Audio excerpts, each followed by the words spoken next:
Hey guys, I thought today I'd go ahead and reshoot the end of my last video talking about water purification. In the end section I started losing sunlight, so I don't think y'all got to see much of it. Mainly it was just about different boiling containers and filters and things like that, some iodine. Most of this is pretty basic information, and you guys probably have a lot of this in your kit already, but to someone starting out, this may be useful. Okay, the first thing up is going to be a regular stainless steel water bottle. You can find these at Walmart, Kmart, drugstores. These usually cost $7 to $10 to $20 depending on the brand. You want to make sure not to get the vacuum sealed kind for soup and stuff like that are double walled. Those actually have seams in it and are liable to explode.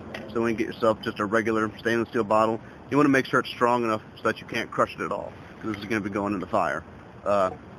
Again, these are real good and cheap. This is the best option. Mine happens to be black now because it's been in the fire so much. I painted this with high temperature paint. That's good to, I think, it was either 1200 or 2000 degree. It's usually used for barbecue pits. This stuff works really well so that it makes it a lot easier to clean up afterwards. I'm sure you've noticed when you put your stuff in the fire, it gets pretty nasty.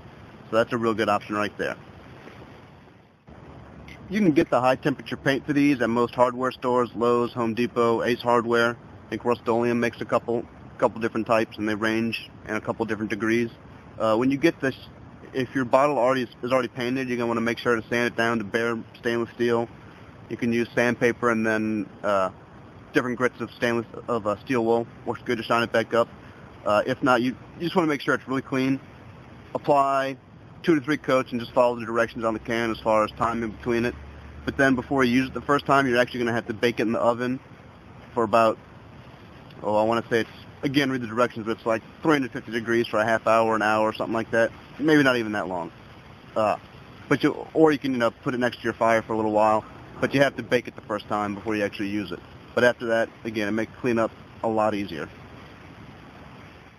Obviously, another good thing to have is some kind of nesting cup or something to drink out of. This allows you 2 boiling options, one to collect water and boil water in, or then, boil it in that and make your drink or tea or coffee or whatever in this.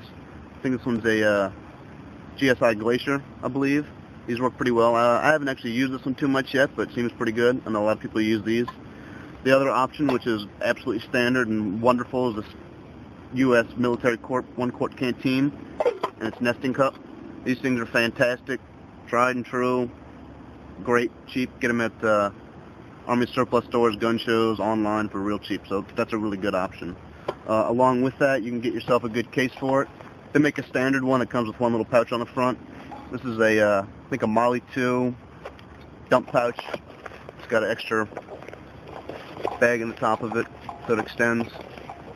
I think it's really a magazine pouch, but a canteen cup and stove and whatnot fits in there real good. Plus you have the extra pockets for your water filter and water tabs and whatever else you want. So those are real good. Another one of those is, what's this? Molly 2 1-quart canteen general purpose pouch. Very, very similar. Different camo, obviously, and no front pouch, but 2 big side pouches, and Molly compatible. So those are real good. You can get those online for cheap. Next up is the Aquamira Frontier Pro. As you can see, it says it's good for 50 gallons. I believe the military actually uses these. I'm not sure.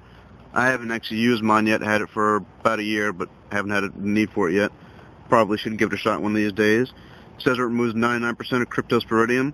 But again, 99%, so you can't ever really be sure. So that's also a good point as to why you should always go back and boil your water. But let's take a look at this. It comes with a couple of extra filters, I believe that are coconut husk. The whole inside of the actual device is charcoal, I believe. I'll show you that. Also comes with a universal adapter to be used with camelbacks and I think other hydration systems. Alright, you're probably wondering what the hell I have attached to here. I go ahead and I keep my slingshot rubber bands tied around this. It makes a good hose for drinking straw for this device. Also, obviously it gives me a weapon, a tourniquet, drinking straw, possible engine for a snare trap or something like that. So it can possibly come in handy. Let's take a look at the actual filter. So it's pretty standard. Doesn't look like very much. Got a couple of different attachments. They say this can be attached to virtually anything, and it actually does a good job of that. So, for instance, if you had yourself a plastic water bottle, fill it up with your nasty water. You can actually screw that right on the bottom. It's got your drinking thing. And that would be your bite valve, so you could just drink straight from that. Or you can actually pull that off and attach the hose to it. This is actually not the hose that came with it, obviously. Theirs was a little bit larger and rigid. I decided to go with this one instead. But you can turn it into a dripping flow filter, so it filters over time. So it's got a couple different options. They also sell an attachment that hooks up to your water heater for your home. You know, something goes wrong, you know, natural disaster or whatever, you've actually got 50 gallons of, or however big your water heater is. You'll get that much water, but generally need to be filtered because they've been sitting around, have sediment and rust and whatnot, but this thing will take care of it.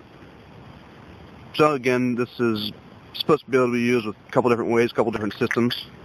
It seems pretty good. Also, again, it's got, like a Mitch saw, showed you before, it's got the coconut husk on the inside, and I'm pretty sure the inside of this is just charcoal. Not really sure.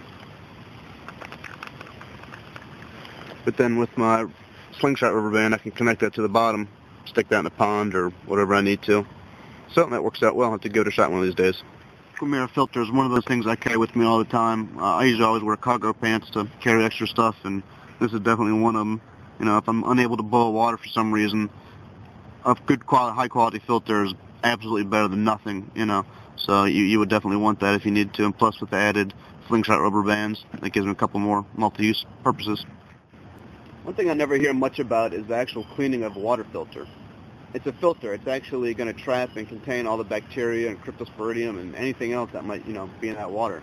And some of those things can actually live a long time. Like the little cyst of cryptosporidium can live for days, sometimes even weeks, outside, you know, a host. So you're going to want to find out from the manufacturer if that your filter can actually be cleaned or boiled or sanitized or something like that. Because if not, you know, if you did 2 trips back to back, a couple days apart, drink infected water in one place, travel, drink it 2 days later, get sick, you know. So that's no good. So I'd advise looking into that. So it would seem to me that no matter where you are, if you're out in the woods, you should always treat your water like it's infected. If you have the means, filter it and absolutely boil your water.